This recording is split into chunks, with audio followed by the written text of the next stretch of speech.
сайын мен менә бу президент бик матур бәйрәмне көтеп алам, фэшн ифтарны.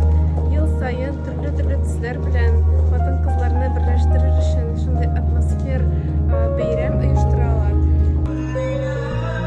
Меня зовут Алиса, я представляю компанию Arabesco.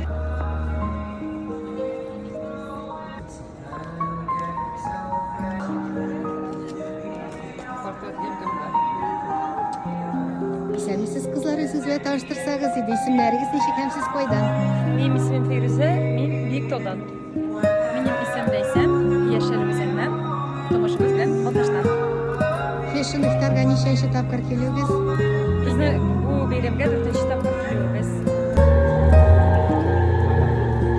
Исәнмесез, минем исемем Галина Нигъмәтҗанова. Мин Казан шәһәреннән, мин фэшн ифтарда беренче тапкыр хозурланып куштанып торам. Меня зовут Екатерина. Меня зовут Анна. Мы студентка МГУ.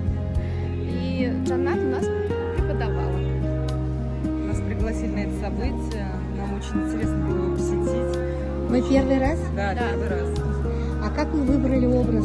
Сами шили или заказ? Ну как, был определен дресс-код, это небесный цвет, а Екатерина имеет свой бренд Абудеева, и она сшила нам такие прекрасные наряды.